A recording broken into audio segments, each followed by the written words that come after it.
Hello everybody. I am fortunate enough to be here with Catrin Nilsmark. You are a former golf professional. You have won almost everything: Solheim Cup, LPGA, European Tour, Solheim Cup captain. Thank you. And you're also my mom. Yeah, the best thing. That's the greatest thing on your resume. Yeah, for sure. Great. So I wanted to talk to you about what you do now, which is a lot of mental coaching, right? Yeah, that's correct. I work as a mental coach for not only professional athletes, but also companies or business people. Because I invited you today because Catrin has agreed to help me and coach me in my bridge game. Yep. So this is the first of a few segments where I will be coached and hopefully you can get some tips and tricks as well in how to improve your mental game in all kinds of sports. Then I guess it's applicable to. Oh, definitely. In life, in general. Awesome. So I wanted to start off with just goal setting.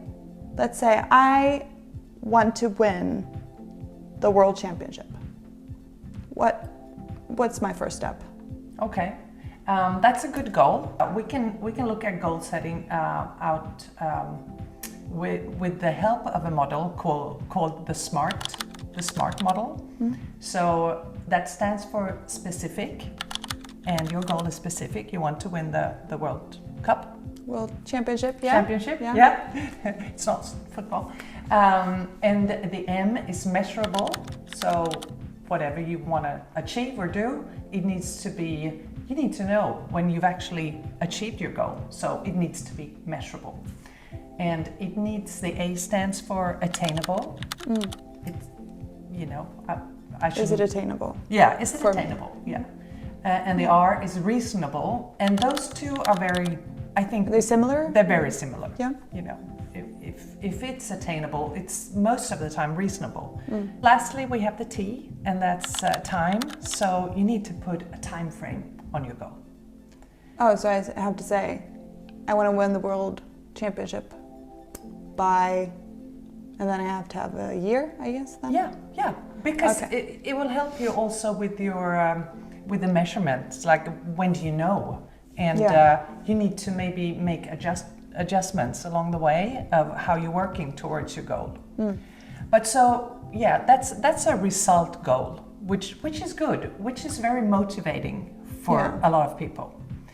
But to get there, you need to do a lot of things along the way. So you need to have what we call either activity goals or process goals. So that means you have to break it down to what do you have to do the next month?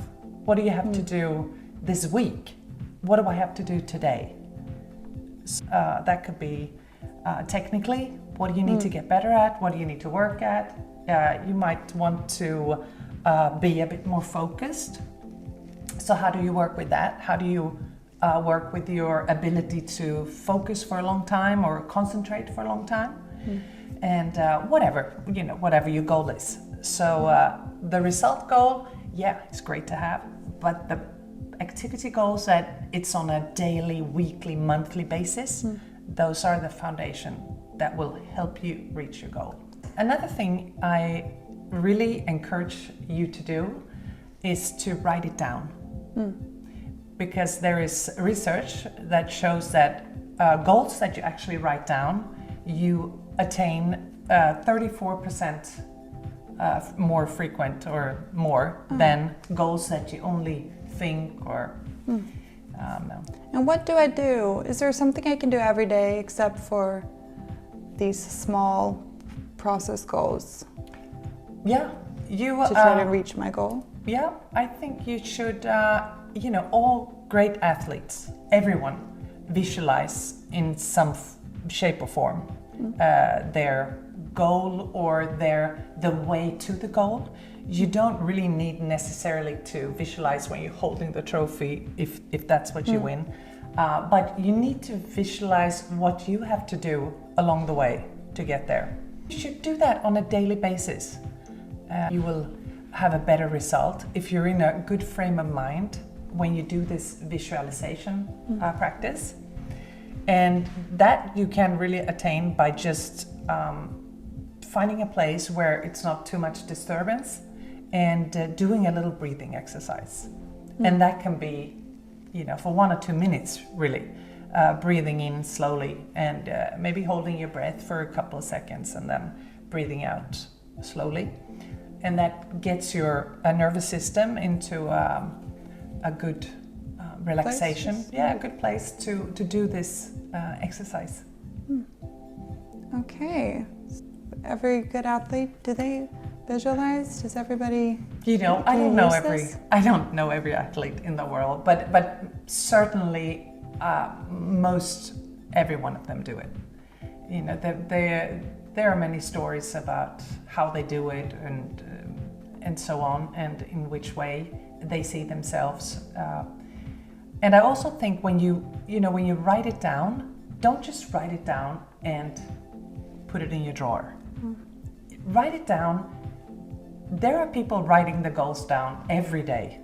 Oh, the same goal, over and over. Same day, same goal, same goal.